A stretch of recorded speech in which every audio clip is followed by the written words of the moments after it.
এবার বাংলাদেশের দিকে নজর রাখতেই হবে। বাংলাদেশের সংখ্যাগরিষ্ঠ বিএনপি বাংলাদেশে অনেকটাই এগিয়ে বিএনপি জোট 151 যে ম্যাজিক ফিগার, সেই ম্যাজিক ফিগার থেকে এগিয়ে বিএনপি 189 আসনে জয়ী প্রয়াত খালেদা জিয়ার জয়।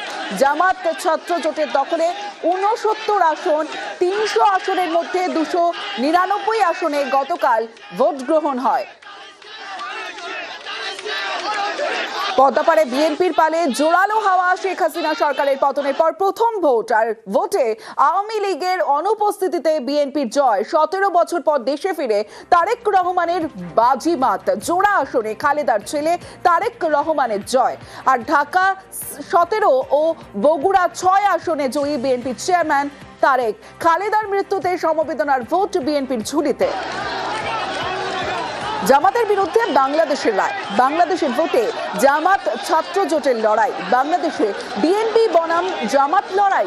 ছাত্র বিদ্রোহে গত বছর শেখ হাসিনা সরকারের পতন। ছাত্র বিপ্লবের বাড়তি সুবিধা পেল না জামাত শিবির।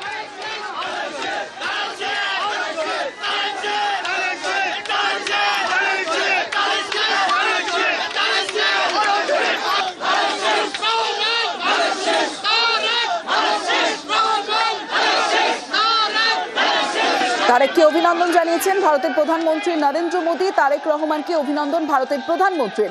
বিএনপির বড় জয়ে তারেক রহমানকে অভিনন্দন মোদীর। গণতান্ত্রিক প্রগতিশীল বাংলাদেশের পাশে ভারত। বাংলাদেশের সবাইকে নিয়ে চলার বার্তা নরেন্দ্র মোদীর। আপনার নেতৃত্বে মানুষের আস্থার প্রতিফলন এক্স হ্যান্ডেলে মন্তব্য করেছেন প্রধানমন্ত্রী নরেন্দ্র মোদী। দুদেশের উন্নয়নে একযোগে কাজের বার্তা মোদীর। আর অন্যদিকে এই যে ভোটের রেজাল্ট, ফলাফলের পর একাধিক বিষয় উঠে আসছে। ফের সহজ হবে সম্পর্ক।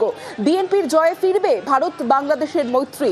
ভারতের সঙ্গে আগেই সুসম্পর্কের ইঙ্গিত দিয়েছিলেন তারেক রহমান। বাংলাদেশে প্রধানমন্ত্রীত্বের দৌড়ে এগিয়ে তারেক রহমান। শেখ হাসিনার আমলে দুদেশের বন্ধুত্বপূর্ণ সম্পর্ক। এই মুহূর্তে আমরা একটু জানার চেষ্টা করব, সরাসরি চলে যাব আন্তর্জাতিক সম্পর্ক বিশেষজ্ঞ